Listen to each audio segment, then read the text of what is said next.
نحمده ونصلي على رسوله الكريم اما بعد بسم اللہ الرحمن الرحیم۔ صدقہ و خیرات کے متعلق کچھ مزید چند اضافی باتیں کہنا مقصد ہے، کیونکہ ان کا تعلق بھی پچھلے سبق سے ہے، تاکہ مزید کچھ ہمارے لیے خیرات و صدقات کے بارے میں مسائل فضائل کے سمجھنے میں آسانی ہو۔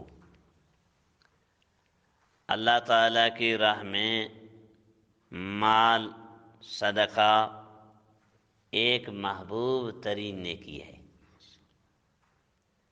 اور دینے والے کے حق میں عمدہ ترین نیکی ہے، اور دینے والے کے حق میں آپ سمجھ لو کہ ایک عمدہ ترین توشہ آخرت ہے۔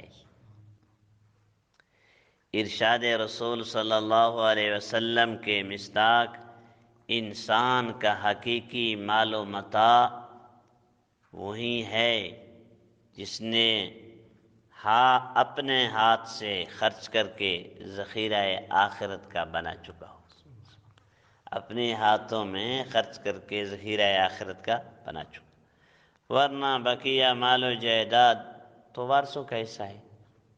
بخاری شریف کا حدیث ہے کہ انسان کا بہترین جو ہے توشہ مال و متاع وہی ہے جو اپنے ہاتھ سے خرچ کر کے ذخیرہ آخرت بنا چکا ہو، ورنہ بقیہ مال و جائیداد تو وارثوں کا حصہ ہے۔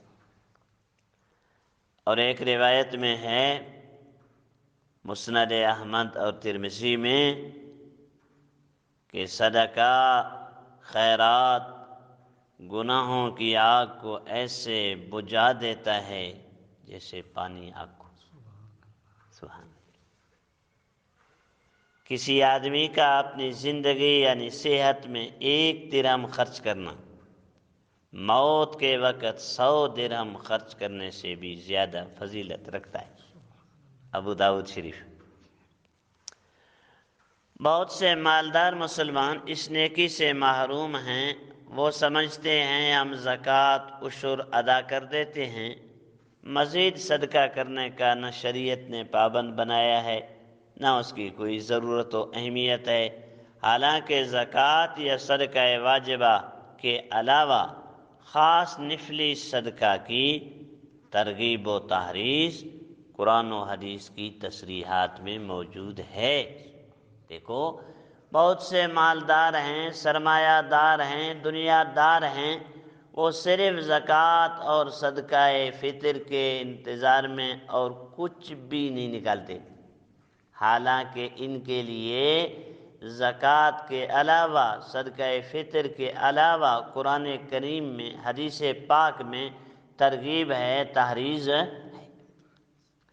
حدیث میں صاف ارشاد ہے ان فی المال حقا سوی الزکوٰۃ، یعنی مال میں زکوٰۃ کے علاوہ کچھ مزید بھی حقوق ہیں زکوٰۃ کے علاوہ۔ یہ ارشاد فرما کر آپ صلی اللہ علیہ وسلم نے قرآن مجید کی آیت تلاوت فرمائی، لیس البر انت لیس البر لیس البر لیس البر ان تولوا وجوہکم قبل المشرق والمغرب وآت المال علی حبہ کے بعد ارشاد فرمایا واقام الصلاۃ وآت الزکاۃ، جس سے صاف معلوم ہو گیا کہ زکوٰۃ کے علاوہ بھی مال خرچ کرنے کا، زکوٰۃ کے علاوہ وآت المال علی حبہ سے صرف صدقات واجبہ مراد لینا بھی بظاہر بعید ہے، اس لیے کہ اس میں رشتہ داروں، یتیموں اور مسکینوں کو دینے کی ترغیب ہے۔ یہ سیاق کلام بتا رہا ہے کہ ان پر خرچ کرنے کی یہ ترغیب ان کے احتیاج و استحقاق کی بنیاد پر ہے، نہ کہ حقوق واجبہ کے سبب۔ ویسے بھی ان پر اپنا مال خرچ کرنا ضروری ہے۔ ذی استطاعت مسلمانوں پر شریعت کی روح سے دو قسم کے مالی حقوق عائد ہے۔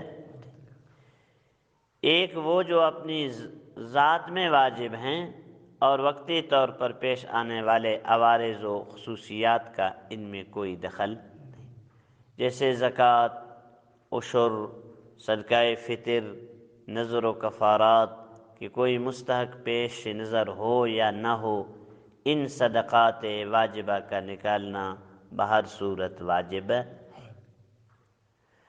اور ان کے مستحقین کی تلاش صاحب مال کے ذمہ فرض ہے۔ یہ نہیں ہے کہ صرف زکوٰۃ نکالے، بلکہ ان کے مستحق کو تلاش کرے، اور اس کا تلاش کرنا اس کے ذمہ فرض ہے۔ دوسری قسم کے حقوق وہ ہیں جو اپنی ذات میں تو واجب نہیں، مگر عوارض کی بنا پر وہ واجب ہو جاتے ہیں۔ مثلاً بے کس اور معذور قسم کے افراد جو کمانے پر قادر نہیں، ان کی کفالت ان کے قریب ترین ذی استطاعت رشتہ داروں پر واجب ہے۔ یا کوئی مجبور و مضطر شخص کسی کے سامنے آ گیا اور دوسرا کوئی شخص موجود نہیں جو اس کی پریشانی زائل کر سکے، تو اس کی مدد کرنا اس مالدار پر واجب ہے۔